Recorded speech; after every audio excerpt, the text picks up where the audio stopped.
প্রধান বিচারপতি হিসেবে নিয়োগ পেয়েছেন আপিল বিভাগের বিচারপতি জুবায়ের রহমান চৌধুরী। দেশের ২৬তম বিচারপতি হিসেবে তাকে নিয়োগ দিয়েছেন রাষ্ট্রপতি মোহাম্মদ শাহাবুদ্দিন। বর্তমান প্রধান বিচারপতি সৈয়দ রেফাত আহমেদের স্থলাভিষিক্ত হবেন বিচারপতি জুবায়ের রহমান। ২৩ ডিসেম্বর মঙ্গলবার রাষ্ট্রপতির আদেশে এ সংক্রান্ত প্রজ্ঞাপন জারি করা হয়েছে। আজ বুধবার আইন মন্ত্রণালয়ের জনসংযোগ কর্মকর্তা ডাক্তার রেজাউল করিম গণমাধ্যমকে বিষয়টি নিশ্চিত করেছেন। আইন ও বিচার বিভাগের সচিব লিয়াকত আলী মোল্লার স্বাক্ষরিত প্রজ্ঞাপনে বলা হয়েছে,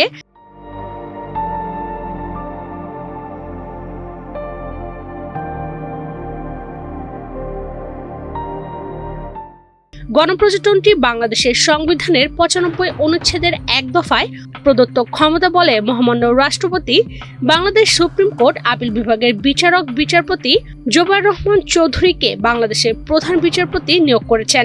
এ নিয়োগ শপথ গ্রহণের পর থেকে কার্যকর হবে। আগামী ২৮ ডিসেম্বর বঙ্গভবনে নতুন প্রধান বিচারপতির শপথ গ্রহণের কথা রয়েছে। সংবিধান অনুযায়ী ৬৭ বছর পূর্ণ হয় আগামী ২৭ ডিসেম্বর অবসরে যাচ্ছেন দেশের ২৫তম প্রধান বিচারপতি সৈয়দ রেফাত আহমেদ। জুবায়ের রহমান চৌধুরী ১৯৮৫ সালে জজ কোর্টে ও ১৯৮৭ সালের সুপ্রিম কোর্টের হাইকোর্ট বিভাগে আইনজীবী হিসেবে তালিকাভুক্ত হন। ২০০৩ সালের ২৭ আগস্ট জুবায়ের রহমান চৌধুরী অতিরিক্ত বিচারক হিসেবে হাইকোর্ট বিভাগে নিয়োগ পান। ২ বছর পর হাইকোর্ট বিভাগে তার নিয়োগ স্থায়ী হয়। ২০২৪ সালের ১২ আগস্ট রাষ্ট্রপতি মোহাম্মদ শাহাবুদ্দিন তাকে আপিল বিভাগের বিচারপতি হিসেবে নিয়োগ দেন এবং ২০২৪ সালের ২৩ আগস্ট তিনি শপথ পাঠ করেন। বিচারপতি জুবায়ের রহমান চৌধুরী ১৯৬১ সালের ১৮ মে জন্মগ্রহণ করেন। তার বাবা প্রয়াত AFM আব্দুর রহমান চৌধুরীও সুপ্রিম কোর্টের বিচারক ছিলেন।